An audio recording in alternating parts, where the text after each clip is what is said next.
បងប្អូនទាំងអស់គ្នាសូមកុំបណ្ដោយខ្លួនឲ្យខ្លាយទៅជាជនរងគ្រោះនៅក្នុងវិបត្តិឡាអគ្គិសនីចម្រុះម៉ាកនិងចម្រុះ model នៅក្នុងថ្ងៃអនាគតដោយសោះបងប្អូនជម្រាបសួរបងប្អូនទាំងអស់គ្នាជួបជាមួយខ្ញុំវណ្ណៈដែលថ្ងៃនេះទីរបស់យើងនិយាយអំពី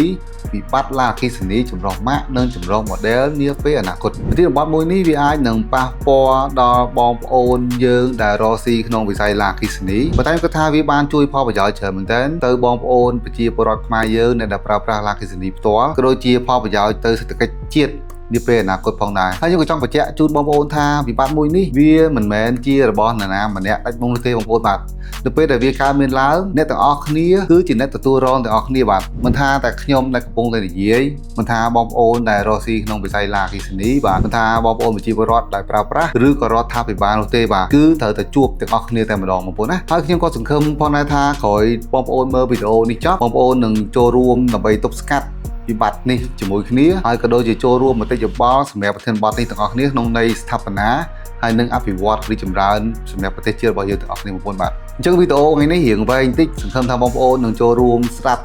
់ហើយនឹងមើលទាំងអស់គ្នាហើយនឹងចូលរួមមតិយោបល់ទាំងអស់គ្នានៅtrongវីដេអូបងប្អូនណាបាទតោះយើងដើម្បីកុំឲ្យខាតពេកយើងទៅជាមួយគ្នាទាំងអស់គ្នាបងប្អូនបាទអញ្ចឹងយោងតាមរបាយការណ៍សិក្សាស្រាវជ្រាវនិងវិភាគសេដ្ឋកិច្ចរបស់សារព័ត៌មានអន្តរជាតិល្បីៗបាទដូចជា Jajera ហើយនិង Bloomberg Analysis គេបានចុះផ្សាយថាចន្លោះឆ្នាំ2018រហូតដល់2023ប្រទេសចិនធ្លាប់មានក្រុមហ៊ុនឬក៏ brand ដូចជាអគ្គិសនីរហូតដល់ចន្លោះ300ទៅ500 brand ប៉ុន្តែដោយសារតែការប្រកួតប្រជែងតម្លៃខ្លាំងហួសហេតុពេកធ្វើឲ្យក្រុមហ៊ុនតូចៗជាច្រើននឹងត្រូវបានខ្សែធនឬក៏រួមបញ្ចូលគ្នាទៅក្រោមក្រុមហ៊ុនធំៗដទៃទៀតបាទដែលបច្ចុប្បន្ននេះមានប្រហែលជាត្រឹម60ទៅ80 brand ប៉ុណ្ណោះដែលកំពុងតែឈរជើងហើយនឹងមានសកម្មភាព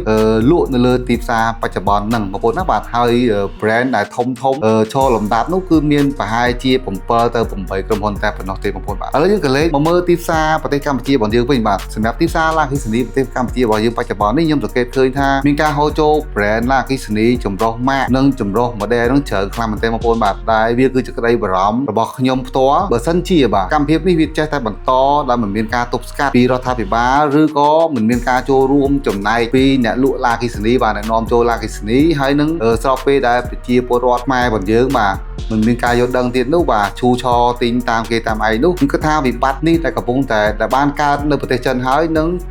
ងធ្លាក់ចូលមកដល់ស្រុកខ្មែរយើងដូចគ្នាបងប្អូនណាបាទអញ្ចឹងវិបត្តិមួយនេះវានឹងធ្វើឲ្យបាទប៉ះពាល់ដល់ប្រព័ន្ធអេកូឡូស៊ីឧស្សាហកម្មយានយន្តនៅស្រុកខ្មែរខ្លាំងមែនទែនបងប្អូនណាតែវិបត្តិហ្នឹង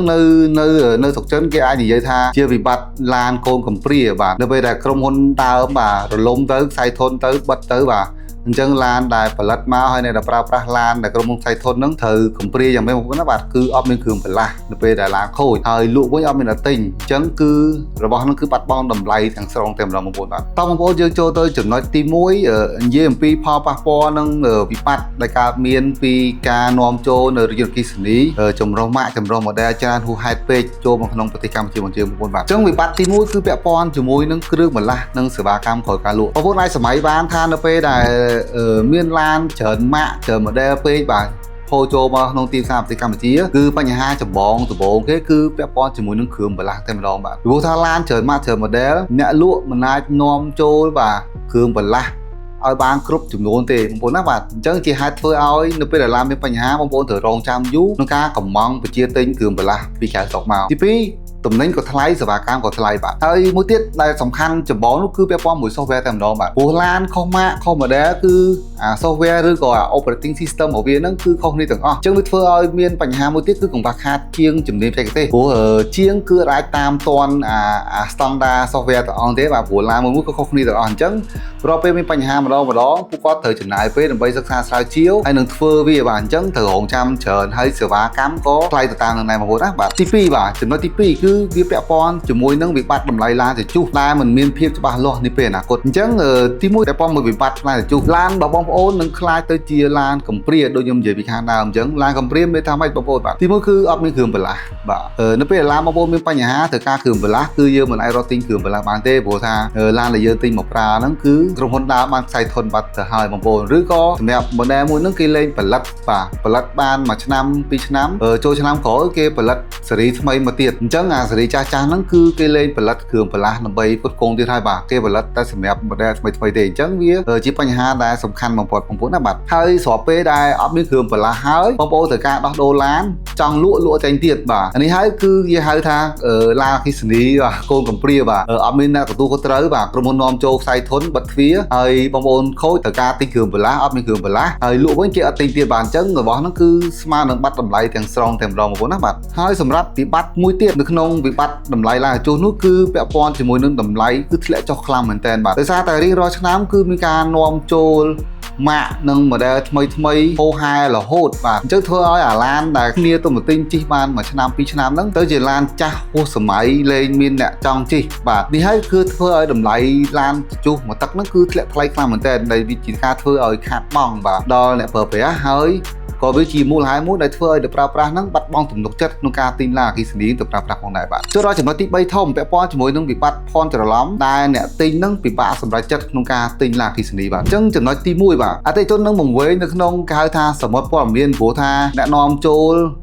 នឹងអ្នកលក់ឡានអគ្គិសនីគឺព្យាយាមប្រម៉ូទ model ថ្មីដែលខ្លួនឯងនឹងនាំចូលរហូតហើយ model ឬក៏ mark ហ្នឹងគឺមានច្រើនមែនតើនៅលើទីផ្សារហើយអួតបាទអួតថា model ខ្លួនឯងល្អម៉ាកខ្លួនឯងល្អទំនើបជីបានឆ្ងាយជាងបាទ function ល្អជាងតម្លៃធូរជាងអញ្ចឹងវាច្រើន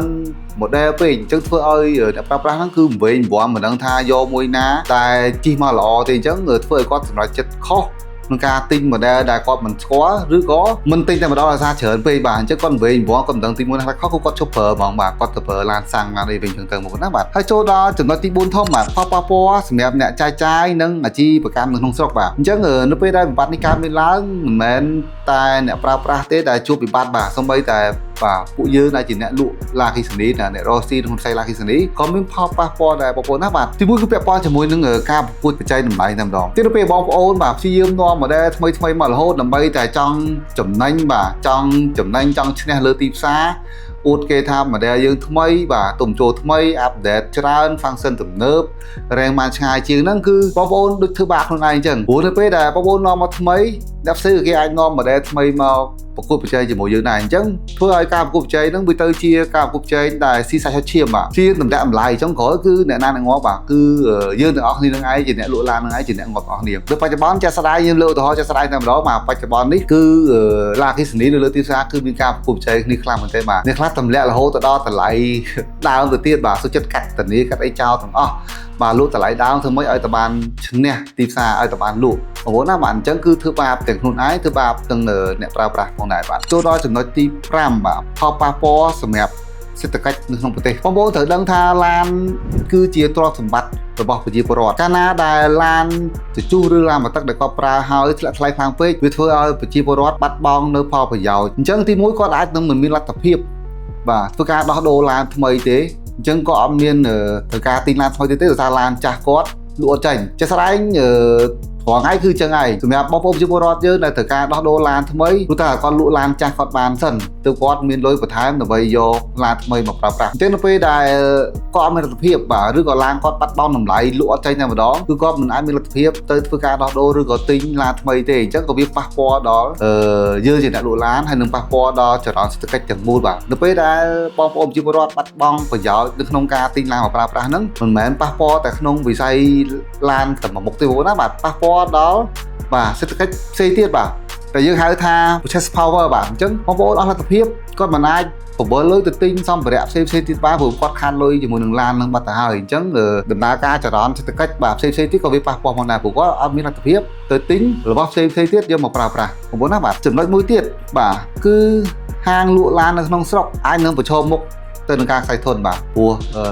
ប្រជាពលរដ្ឋក៏អត់មានលទ្ធភាពទិញឡានថ្មីបាទយើងចេះនាំចូលមកគាត់លក់ឡានចាស់គាត់ដាច់គាត់ក៏អត់ទិញឡានថ្មីដែរអញ្ចឹងយូរទៅបាទបច្ចេកគ្នាតម្លាក់តម្លៃផងអីផងលក់អត់ដាច់ក៏ជើងស្តុកគឺត្រូវលក់ខាតទាំងអស់គ្នាចុងក្រោយគឺបិទទ្វារទាំងអស់គ្នាបងប្អូនណាបាទហើយវិបត្តិមួយទៀតពាក់ព័ន្ធមួយធនាគារបាទនឹងគ្រឹះស្ថានមីក្រូហិរញ្ញវត្ថុដែលបាទផ្ដល់កម្ចីទៅលើឡានអគ្គិសនីបាទពួកគាត់ក៏ជួបវិបត្តិផងដែរព្រោះថានៅពេលដែលឡានរបស់អ្នកប្រើប្រាស់បាត់បង់តម្លៃហើយបងប្អូនបាត់បង់តម្លៃហើយគាត់អត់មានលទ្ធភាពបង់បន្តទៀតពេលខ្លះគាត់ប្រកូលឡានហ្នឹងទៅឲ្យធនាគារតែម្ដងបាទធ្វើឲ្យលូនខូចបាទលូនខូចប៉ះពាល់ដល់ CPC របស់ប្រជាពលរដ្ឋយើងមិនអាចយកលុយទៅស៊ីអីបន្តទៀតបានហើយធនាគារក៏ត្រូវខាតបង់លុយផងដែរបាទ ហើយបរិយាកាសទីផ្សារវឹកវរបាទមានស្ថិរភាពហើយគ្មានបទបញ្ញត្តិច្បាស់លាស់គ្មានការគ្រប់គ្រងពីរដ្ឋាភិបាលវានឹងធ្វើឲ្យបាទអ្នកវិនិយោគទុនអន្តរជាតិដែលប្រងមកបង្កើតរោងចក្រតឡើងឡានផ្សេងនៅក្នុងស្រុកយើងនឹងអត់ហ៊ានចូលមកទេបងប្អូនបាទដោយសារអីដោយសារគេឃើញភាពអស្ថិរភាពហើយនឹងមិនច្បាស់លាស់ក្នុងទីផ្សារអញ្ចឹងគេចូលម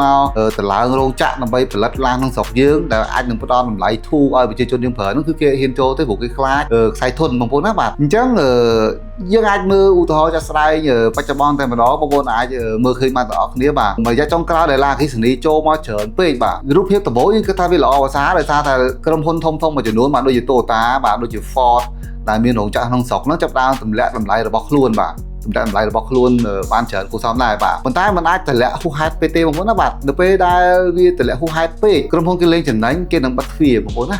ជឿខ្ញុំទៅបងប្អូនបាទនេះគឺជាខ្សែសង្វាក់ដែលវាប្រតិកាឡាគ្នាហើយវានឹងឆ្លងទៅមួយពីមួយទៅរហូតបើយើងមិនបានដឹងហើយនឹងទប់ស្កាត់ទាំងអស់គ្នាបងប្អូនបាទអញ្ចឹងដើម្បីជៀសវាងវិបត្តិទាំងអស់នេះវាទាមទារឲ្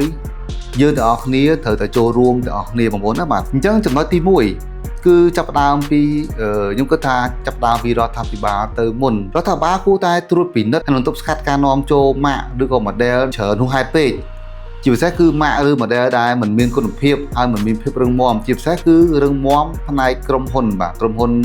មេដែលផលិតឡានអគ្គិសនីនឹងតែម្ដងមកណាគឺក្រុមហ៊ុនដែលផលិតតែនឹងតែម្ដងបាទទីពីររដ្ឋាភិបាលគួរតែគាំពៀអ្នកប្រើប្រាស់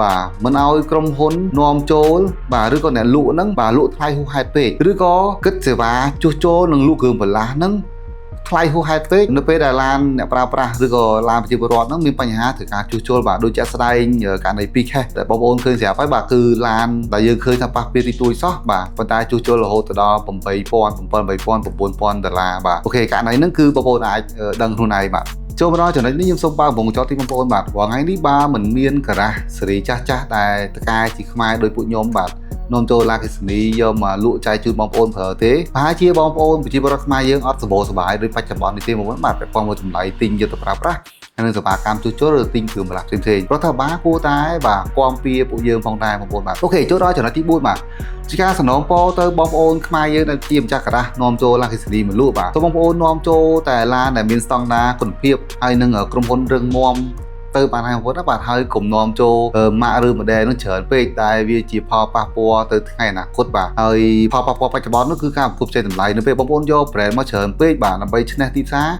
បងប្អូននឹងតម្លាក់តម្លៃបាទដើម្បីលក់ឲ្យឈ្នះអញ្ចឹងចុងក្រោយគឺអ្នកខាតបង់គឺពួកយើងទាំងអស់គ្នានឹងឯងបងប្អូនណាបាទហើយមួយទៀតគឺអ្នកប្រើប្រាស់បាទក៏ខាតបង់ដែរបាទនៅពេលដែលបងប្អូនយក brand មកច្រើនពេកថ្ងៃក្រោយទៅពិបាករកគ្រឿងបន្លាស់បាទជួសជុលតម្លៃថ្លៃលក់វិញខាតច្រើនអញ្ចឹងបងប្អូនប្រជាពលរដ្ឋយើងក៏អត់មានលទ្ធភាពក្នុងការដោះដូរទៅទិញឡានថ្មីដែរអញ្ចឹងវាធ្វើឲ្យកំណើននៃការលក់នឹងថយចុះអញ្ចឹងចង់ទិញម្ដងការ៉ាសនឹងធ្វើការបិទខ្សែធនបិទទ្វារបដាមុនណាបាទហើយធនាគារក៏ជួបវិបត្តិពាក់ព័ន្ធជាមួយនឹងបំណុលខូចបងប្អូនបាទចូលដល់ចំណុចទី5បាទតែជាចំណុចចុងក្រោយហើយខ្ញុំមានអ្វីអាចជួយទៅបងប្អូនអ្នកប្រើប្រាស់បានក្រៅពីការចែកម្លែកចំណេះដឹងហើយនឹងព័ត៌មាននេះឲ្យបងប្អូនទាំងអស់គ្នាហើយនឹងជាងទប់ស្កាត់ដោយខ្លួនឯងបាទកុំឲ្យខ្លួនឯងខ្លាចជាជនរងគ្រោះដូចខ្ញុំនិយាយក្នុងប្រធានបទអញ្ចឹងបាទអញ្ចឹងខ្ញុំនឹងចែកម្លែកប្រហែលចំណុចនេះដើម្បីឲ្យបងប្អូនបាទបានព័ត៌មានជាមូលដ្ឋានយកទៅពិចារណាមុននឹងសម្រេចចិត្តទិញឡានអគ្គិសនីទៅប្រើប្រាស់បាទទី1គឺនៅពេលដែលបងប្អូនទិញឡានអគ្គិសនីទៅប្រើប្រាស់បងប្អូនគួរតែសិក្សាបន្តិចសិនបាទកុំទិញព្រោះថាម៉ូដថ្មីបាទស្អាតប្លែកទំនើបបាទប្រយ័ត្នคล้ายទៅជាបាទម្ចាស់ឡានកូនកំព្រាបាទដូចខ្ញុំបញ្ជាក់ជូនបងប្អូនខាងដើមអញ្ចឹងបាទឡានកំព្រាយ៉ាងម៉េចទៅបងប្អូនបាទគឺបាទក្រុមហ៊ុនដើមខ្សែធនខូចអត់មានគ្រឿងបន្លាស់លក់អត់មានតែទិញបាទអញ្ចឹងឡានបងប្អូនគឺបាត់បង់តម្លៃតែម្ដងបាទលក់មិនចេញលើទីផ្សារអញ្ចឹងបងប្អូនជីរហូតដល់ដោយភាសាចាស់គេនិយាយអញ្ចឹងគឺជីរហូតដល់ដាំខ្ទឹមបាទគឺដាំខ្ទឹមហ្នឹងគឺលក់អត់ចេញទេបាទជីដល់ដំណាក់កាលចុងក្រោយគឺចតចោលក្រោយផ្ទះដាក់ដីដាំខ្ទឹមបាទហើយចំណុចមួយទៀតបងប្អូនត្រូវប្រយ័ត្នបាទកុំឈាមតាម option ទំនើបឲ្យសោះព្រោះ option កាន់តែទំនើបកាន់តែមានបញ្ហាកុំយកខ្លួនឯងទៅធ្វើជាកណ្ដោពិសោធន៍បាទព្រោះឡានស៊េរីមួយចំនួនគេចេញ option មកហើយដាក់លើទីផ្សារឲ្យអ្នកប្រើប្រាស់នៅពេលមានបញ្ហាគេនឹងសិក្សាបន្ថែមដើម្បីអភិវឌ្ឍបន្តទៅ model បន្តទៀតអញ្ចឹងនៅពេលដែលយើងឆាប់ទិញបាទ